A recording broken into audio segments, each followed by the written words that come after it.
ડેડિયાપાડાના ધારાસભ્ય Shri Chaitar વસાવાની Limkheda circuit house ખાતે સમીક્ષા બેઠક યોજાઈ। દાહોદ જિલ્લા આમ આદમી પાર્ટી પ્રમુખ શ્રી રાકેશભાઈ બારિયાના નેતૃત્વમાં આ મીટિંગનું આયોજન કરવામાં આવ્યું હતું। લીમખેડા તાલુકાના કાર્યકર્તાઓની ઉપસ્થિતિમાં આ અગત્યની મીટિંગનું આયોજન કરવામાં આવ્યું હતું।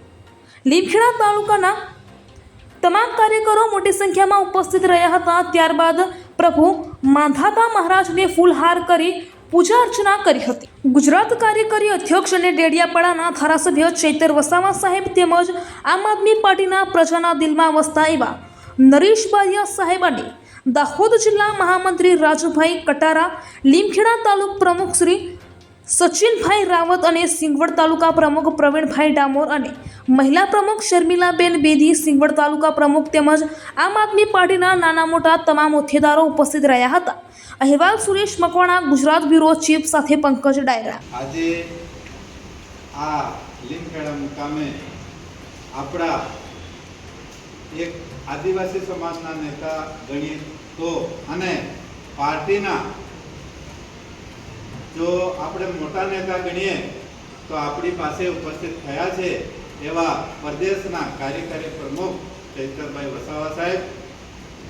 આપણું એક પાર્ટીનું નાક ગણાય છે અને હું માનું છું ત્યાં સુધી તમે મળવા આવ્યા છો, દિલથી મળવા આવ્યા છો, તો આ બધા પધાર્યા છે તમારા વતી અને આ ટીમ વતી હું એમનું દિલથી હૃદયથી સ્વાગત કરું છું। હવે આપણે જે પાર્ટીમાં અહીંયા ગઠબંધનની રીતે લડ્યા અને ઘણા બધા કારણો તમને નડ્યા, મને નડ્યા, દરેકને પ્રશ્નો ઘણા ઉદ્ભવ્યા, છતાંય આજે આપણે એક મંચ પર બેઠા છે તો આપણને જે બે બોલ કહેવાયા છે, જે પણ આપણને વાત પ્રદેશમાંથી દિલ્હીથી જે લઈને આવ્યા છે આપણા ચૈતરભાઈ, એ આપણને કહેશે, સાથે સાથે આપણા પ્રદેશના નેતા જયેશભાઈએ તો આપણને વાત કરી દીધી છે, છતાંય જે મુદ્દા છે બધાએ શાંતિથી સાંભળવાના છે ને એનું ગ્રહણ પણ કરવાનું છે। અને જે પણ ટીમ આપણી છે સક્રિય તો છે જ, હું માનતો નથી કે કોઈ આપણે નિષ્ક્રિય છે, છતાંય તમે બધા જ્યારે આપણે તાલુકાનું કામ પડે, જિલ્લાનું કામ પડે, ત્યારે મેસેજ પડે ત્યારે આવો એવી હું તમારી પાસે આશા રાખું છું। આટલું કંઈ મારી વાણીને વિરામ આપું છું। અમે લીમખેડા તાલુકાની બેઠકનું હમણાં સમાપન કર્યું છે ત્યારે આવનારી તાલુકા જિલ્લા પંચાયતનું ઇલેક્શન હોય કે હમણાં નગરપાલિકા ઝાલોદ અને દેવગઢ બારી આવવાની છે, એની તૈયારીના ભાગરૂપે આજે સૌ અમે ચર્ચાઓ કરી છે અને સાથે સાથે આજે મને આ વિસ્તારના અનેક પ્રશ્નો લઈને અહીંના સ્થાનિક આગેવાનો મળવા માટે આવ્યા હતા।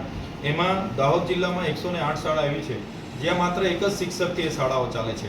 અહીંયા એકલવ્ય મોડલ સ્કૂલમાં જે રાજ્ય બહારના શિક્ષકો મૂકવામાં આવ્યા છે ત્યારે 9, 10, 11, 12 ગુજરાતી મીડિયમ હોવા છતાં આ હિન્દી ભાષી શિક્ષકોને ગુજરાતી લખતા, વાંચતા કે સમજતા આવડતું નથી। તો સવાલ એ ઊભો થાય છે કે આદિવાસીઓ બાળકોને ભણાવશે કઈ રીતે? આવી જ રીતના ગુજરાતની 47 એકલવ્ય મોડલ શાળાઓમાં 15 જેટલા સ્ટાફની ભરતીઓ કરવામાં આવી છે, જે સરકારની બેદરકારી સૂચવે છે। સાથે સાથે આ વિસ્તારમાં જેટલી પણ પ્રજા લોકહિતની યોજનાઓ આવે છે, જેમ કે બંધારણની 275 કલમ અંતર્ગત અહીંયા 800 થી 900 કરોડ રૂપિયા દાહોદના વિકાસ માટે આવ્યા, પણ અહીંના નેતાઓ, અધિકારીઓ અને એજન્સીઓ બારોબાર એનું આયોજન કરીને લોકોને કેટલી યોજના ઉપયોગી છે તેમ નહીં, પણ એમને એમાંથી કેટલું મળશે એ પ્રકારનું આયોજન કર્યું। મનરેગાનો હેતુ એવો છે કે બિનકુશળ શ્રમિકોને 100 દિવસની રોજગારી આપવાનો છે, છતાંય દાહોદ જિલ્લાના નેતાઓ, અધિકારીઓ અને એજન્સીઓ મટીરિયલ પૂરું પાડવાના નામે બહારની એજન્સીને અહીંયા કામ આપીને એક પણ ગાડી રેતી કપચી નાખ્યા વગર કરોડો રૂપિયા, એમાં 600 થી 700 કરોડો રૂપિયાના ગત વર્ષોના બિલો એમણે જલારામ એન્ટરપ્રાઇઝ નામની એજન્સીને ચૂકવી દીધા છે। એવી જ રીતે ટ્રાઇબલ સપ્લાનમાં આપે જોયું હશે, નકલી કચેરીઓ પકડાઈ, એમાં આદિ આદર્શ ગ્રામ બંધારણની કલમ 275 અંતર્ગત જે બજેટ હતું એમાં નકલી કચેરીઓમાં 18 કરોડ રૂપિયા ચૂકવીને બારોબાર કૌભાંડો થયા છે।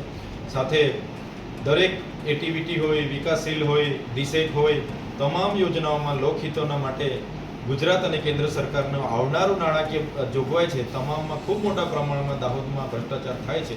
ત્યારે અમે તમામ અમારા સાથી મિત્રોને વિનંતી કરી છે કે આવનારા દિવસોમાં લોકોના પ્રશ્નોને ન્યાય આપવા માટે અમારી આમ આદમી પાર્ટી આગળ આવશે। જાતિના દાખલાઓમાં પડતી અગવડતા હોય, આવકના દાખલામાં પડતી અગવડતા હોય કે અહીંના શાળાઓના એડમિશનમાં પડતી અગવડતા હોય, તમામ બાબતોને લઈને આવનાર દિવસમાં આમ આદમી પાર્ટી સડકથી લઈને સદન સુધી અમે એમની સાથે રહીને એમને ન્યાય આપવાનું કામ કરીશું. અને બીજી હમણાં જે ટૂંક સમયમાં જે ખેડૂતો મને રજૂઆત કરવા માટે આવ્યા છે, એમણે 73 એની જમીનો દાહોદના બિલ્ડરોએ બારોબાર પચાવી પાડીને એને ટ્રાન્સફરો કરી અને એમાં ભાડા પેટેના કરારો કરીને બારોબાર કોમર્શિયલ બિલ્ડિંગો બનાવી દીધી છે, રેસિડેન્સીઓ બનાવી દીધી છે. તો આ ગંભીર બાબત માટે આજે અમે કલેક્ટરશ્રીને લેટર પણ લખીએ છીએ. આવી તમામ બાબતોને લઈને આવનાર દિવસોમાં અમે પોતે પણ દાહોદ જિલ્લા આમ આદમી પાર્ટી સાથે રહીને લોકોને ન્યાય આપવાનું કામ કરીશું. અહીંના તમામ ભ્રષ્ટાચારોને અટકાવવાના અમારા પ્રયાસો રહેશે. આજનામાં હાલ જે ડીસીએફે આત્મહત્યા કરી છે એ બાબતે આપનું શું કહેશું? દાહોદ જિલ્લામાં સામાજિક વનીકરણ હોય કે ડિવિઝન જનરલ વન વિભાગનું હોય, ત્યારે કરોડોના બજેટો દર વર્ષે આવતા હોય છે. દાહોદના શાસક પક્ષના નેતાઓ આવા ઉચ્ચ કક્ષાના અધિકારીઓ પર પોતાની સરકારનો રોપ જમાવીને દબાણ ઊભું કરીને એમને ખોટી ગેરરીતિઓ કરવા માટે દબાણ કરતા હોય છે. ત્યારે હાલમાં જ દાહોદ જિલ્લા, મારે દુઃખ સાથે કહેવું પડે છે કે દાહોદ જિલ્લા નાયબ વન સંરક્ષક દ્વારા જાતે જ પોતાની સર્વિસ રિવોલ્વરમાંથી ગોળી મારીને આત્મહત્યા કરવી પડી. ગઈકાલે જ એ જ વિભાગના ક્લાસ વર્ગ 2ના એક અધિકારીએ એમની સાથેના જ એમણે પણ ગઈકાલે આત્મહત્યા કરવી પડી. એટલે મને લાગે છે કે કોઈને કોઈ જગ્યાએ ખૂબ મોટું કૌભાંડ કરવાના એમના ઈરાદા હતા અને અધિકારીઓને આવી રીતના દાબ દબાણ કરીને પરેશાન કરવામાં આવતા હશે. એના કારણે જ આ બધું થયું હશે એવા અમારા આગેવાનોએ પણ આ બાબતે અમને ધ્યાન દોર્યું છે. તો એમના પરિવારને આવનાર દિવસોમાં ન્યાય મળે, એમાં જે પણ લોકો જવાબદાર હોય એમના પર કાર્યવાહી થાય એવા અમારા પ્રયાસો રહેશે. હું પણ ટૂંક જ સમયમાં હમણાં દાહોદ જિલ્લા એસપી સાહેબને વાત કરવાનો છું કે આમાં તટસ્થમાં તટસ્થ તપાસ થાય અને જે પણ જવાબદાર હોય એમના પર કાર્યવાહી કરવામાં આવે. આપના પ્રવાસમાં ખાસ કરીને મનરેગા યોજનામાં લોકોને રોજગારી મળતી નથી એ બાબતે શું કહેશો? દાહોદ જિલ્લામાં આપ સૌ જાણો છો, મનરેગા યોજનાનો એક કાયદો બનાવ્યો છે યુપીએ સરકારે, અને એ કાયદા અંતર્ગત જે બિનકુશળ શ્રમિકો હોય એમને દર વર્ષે 100 દિવસની રોજગારી આપવાની જોગવાઈ છે. ત્યારે એમાં 40-60નો રેશિયો જળવાય એ રીતના મટીરિયલના કામો આવે છે. ત્યારે આ મટીરિયલના કામોમાં એની અમલીકરણ ગ્રામ પંચાયત હોવા છતાં અહીંના પંચાયત મંત્રીના ઇશારે બહારથી એજન્સીઓ લાવવામાં આવે છે અને એ એજન્સીઓને મટીરિયલ પૂરું પાડવાના નામે અહીં લાવીને કરોડો રૂપિયાના ભ્રષ્ટાચારો કરવામાં આવે છે. પાછલા વર્ષમાં જલારામ એન્ટરપ્રાઇઝ નામની ગીર સોમનાથની એક એજન્સીને અહીં 600 કરોડના બિલો ચૂકવવામાં આવ્યા. જ્યારે અમે સ્થળ પર તપાસ કરી, એક પણ ગાડી રેતી કપચી કે એની પોતાની અહીંયા ઓફિસ પણ નથી. તો આટલા મોટા કૌભાંડો આ દાહોદ જિલ્લામાં થાય છે. એવી રીતના બંધારણની કલમ 275 અંતર્ગત 700-800 કરોડ રૂપિયાના અહીંયા આવ્યા છે. એમાં નવસારી, અમદાવાદ અને વડોદરાની જે સંદીપ શાહ કરીને જે વ્યક્તિ છે એની એજન્સીઓ અહીંયા મોટા પ્રમાણમાં કૌભાંડો કર્યા છે. સાથે જ વન વિકાસના નામે આદર્શ ગ્રામમાંથી અહીંયા 100 કરોડ રૂપિયા આવ્યા હતા, એમાં પણ ખૂબ મોટું કૌભાંડ થયું છે. સ્માર્ટ સિટીના નામે દાહોદમાં જે સ્માર્ટ સિટીના પૈસા આવ્યા હતા એમાં પણ નગરપાલિકાના પ્રમુખ સમેત લોકોએ કૌભાંડો કર્યા છે. આવનારા દિવસમાં જે 25 તારીખની મિટિંગ છે, અમે તે દિવસે પુરાવા સમેત આ લોકોને ખુલ્લા પાડવાના છે. દાહોદમાં શિક્ષણનું સ્તર છે જે નીચું જઈ રહ્યું છે એ બાબતે શું કહેશો?